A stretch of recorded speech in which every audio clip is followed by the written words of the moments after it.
Meus prezados e queridos irmãos da TV Caminho Livre, graça e paz do Senhor Jesus. Nós estamos tratando de assuntos difíceis e complexos aqui na TV Caminho Livre. Tanto eu quanto o irmão Everton, lá do Rio Grande do Norte, que nos auxilia muito aqui. Gravou um vídeo recentemente falando sobre a resposta que ele dá aos nossos irmãos adventistas acerca da questão da natureza humana de Cristo. Um excelente vídeo. Se você não viu, veja o vídeo do irmão Everton. Gente, eu vou listar agora, eu tenho pouco tempo para isso, mas quero lembrá-los que se o tempo que eu propus para este vídeo de 10 minutos não for suficiente, nós vamos dar continuidade no próximo. 4 situações da relação de Deus com o mal. 4 situações. Vamos abrir em 1 Samuel capítulo 15. Vamos ver a primeira situação. É óbvio que nós vamos tratar de uma forma muito sintética, muito resumida. 1 Samuel capítulo 15, versículos de 1 a 3. Samuel disse a Saul: Foi a mim que o Senhor enviou para ungir você como rei sobre Israel, o povo dele. Agora ouça as palavras do Senhor. Assim diz o Senhor dos exércitos: Castigarei Amaleque pelo que fez a Israel, colocando-se no caminho de Israel, quando este saía do Egito. Portanto, vá e ataque os amalequitas, destruindo totalmente aquilo que eles tiverem. Não poupe ninguém. Mate homens e mulheres, meninos e crianças de peito, bois e ovelhas, camelos e jumentos. Esse é o texto. Sem dúvida, esse é um dos textos mais chocantes da Bíblia. Mas olha, essa é a primeira situação que eu gostaria de listar acerca da relação de Deus com o mal. Com o mal. Porque esse assunto é muito mal compreendido pelos nossos irmãos adventistas e por todos os arminianos. Todos. Todos. Todos. Segundo esse texto aqui, eu diria para você que a primeira situação da relação de Deus com o mal indica que Deus pode ordenar o mal contra um inimigo do seu povo, contra um inimigo de alguém que pertence a ele. Deus pode ordenar o mal. Olha, mate homens, mulheres, meninos e crianças de peito, bebês, elimine tudo, bois, jumentos, camelos, ovelhas, mate tudo, não deixe nada com vida. Então Deus pode ordenar o mal. Ele pode. Ele tem uma autonomia, ele tem autoridade. Ele é soberano. Ele tem toda a autoridade para fazer isso. Deus pode ordenar o mal. Mas quem é que vai perpetrar o mal? Deveria perpetrar o mal no caso aqui? Saul. Não o próprio Deus. Vamos à segunda situação, que se encontra em Abacuque. Geralmente eu me confundo com a ordem dos profetas menores. Vamos lá. Abacuque, capítulo 1. Eu tenho que sair folheando aqui, livro por livro, para me achar Abacuque. Que eu não sei onde fica, né? Nunca decorei isso. A ordem dos livros dos profetas menores aqui. A ordem dos profetas menores na Bíblia. Achei Abacuque, capítulo 1, versículo 6. Olha só. Outra situação. Abacuque 1,6 diz assim: Pois eis que trago os caldeus, nação cruel e impetuosa, que marcham pela largura da terra para apoderar-se de moradas que não são suas. O que esse texto está querendo dizer?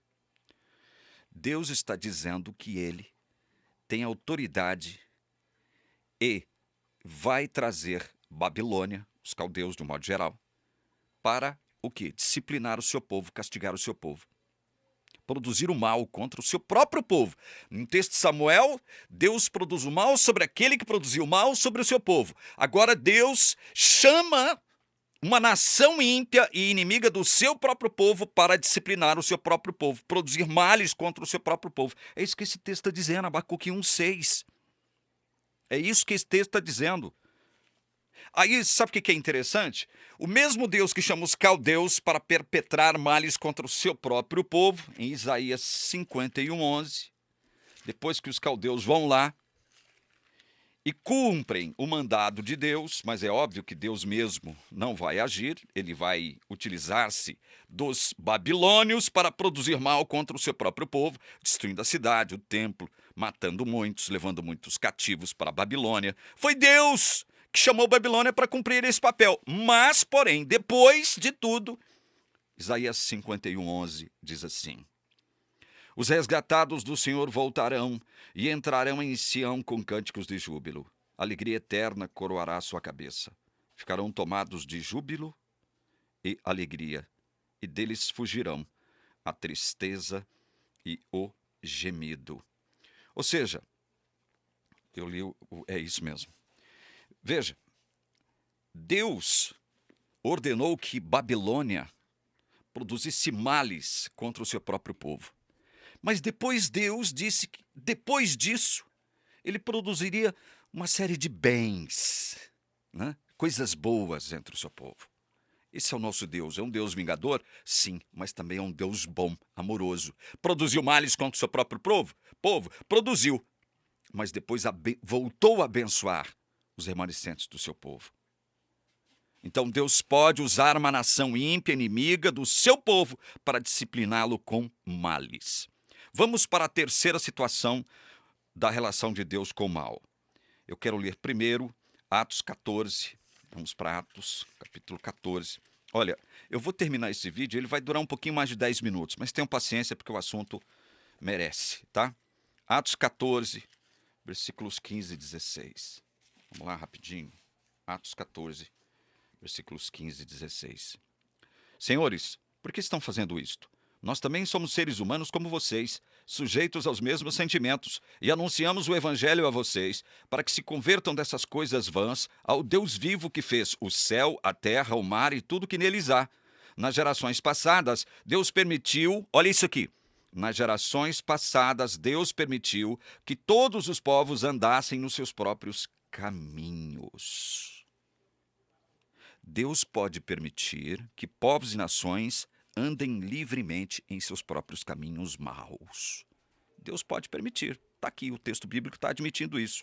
Quer um outro texto? Onde isso fica comprovado? Que Deus pode permitir que as nações, povos, andem em seus próprios caminhos?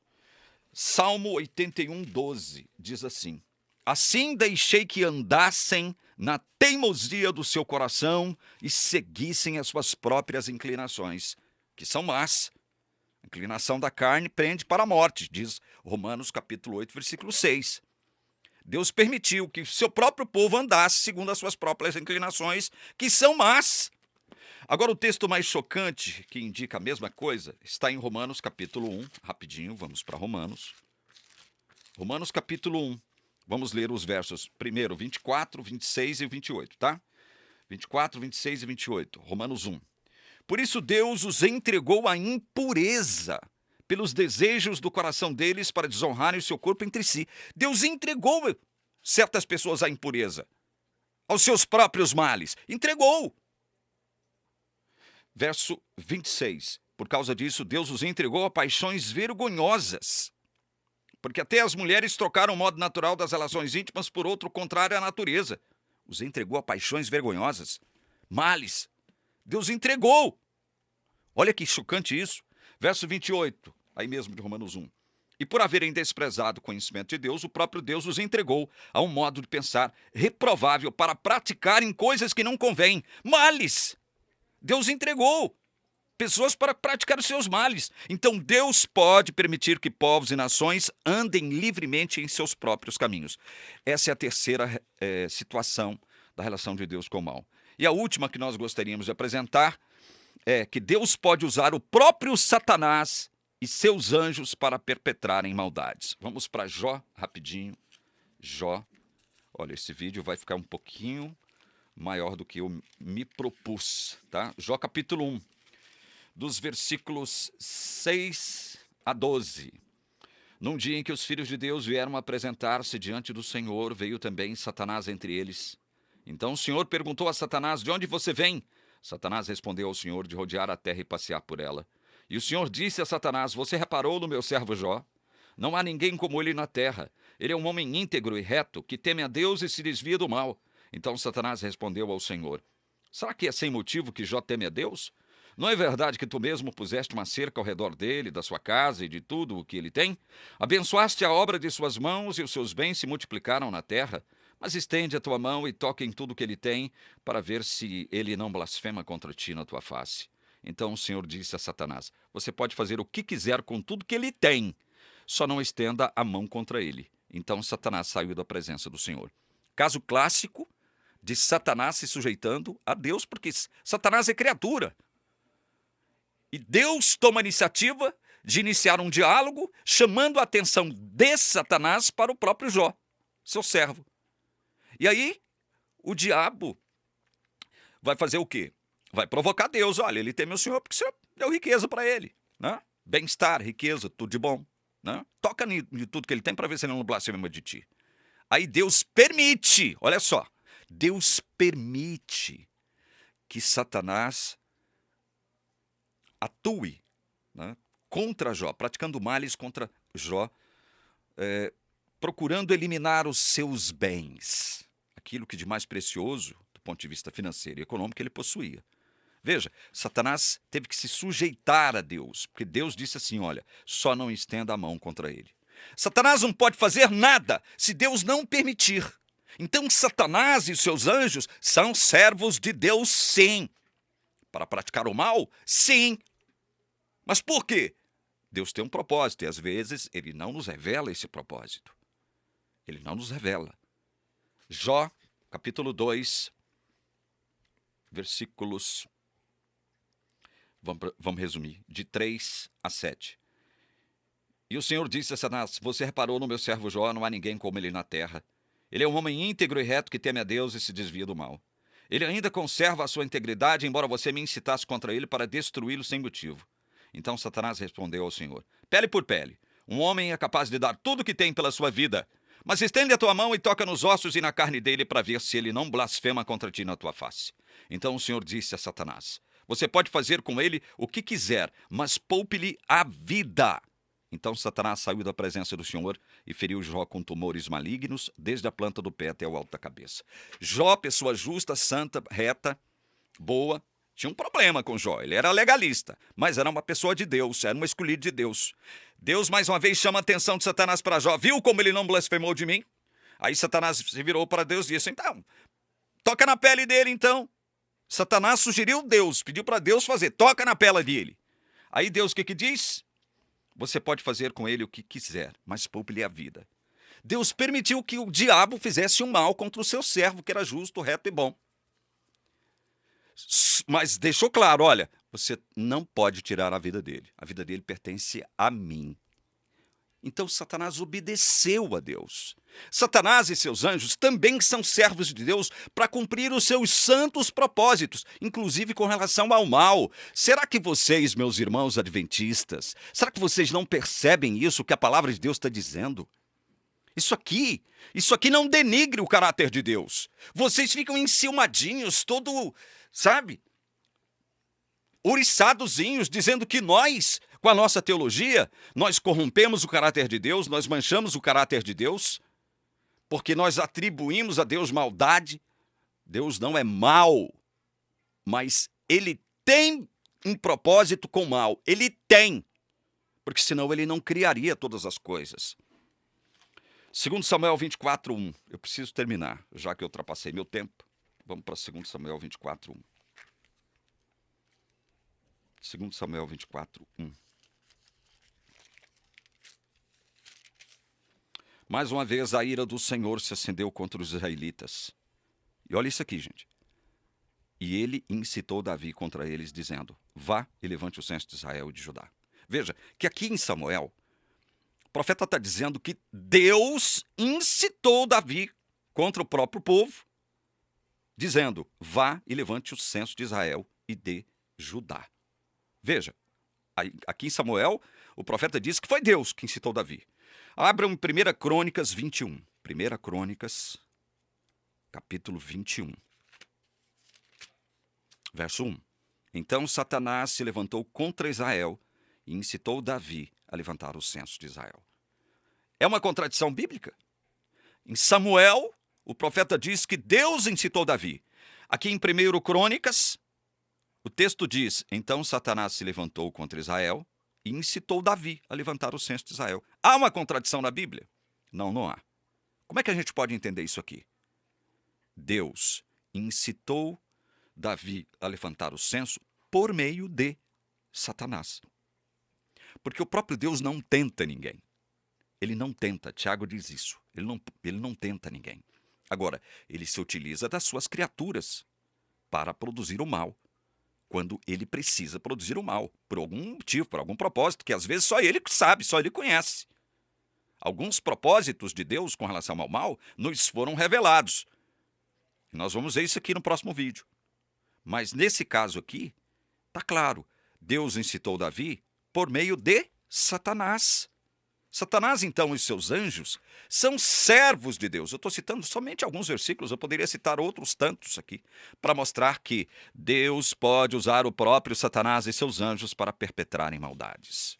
Vou ficando por aqui e a gente volta no próximo vídeo. Antes, porém, eu quero dizer para você uma coisa. Se você crê na onisciência de Deus, obrigatoriamente você terá que admitir que, ao criar todas as coisas, Deus já sabia que Lúcifer e uma terça parte dos anjos cairiam, e também que, ao serem expulsos para a terra, provocariam a queda da humanidade. Sabia ou não sabia? Claro que sabia. E Deus criou mesmo assim? Criou. Deus é mau? Não. Mas por que ele fez isso? Deus não nos revelou isso de modo claro e categórico. Mas uma coisa é certa. É porque ele tem um propósito com relação ao mal.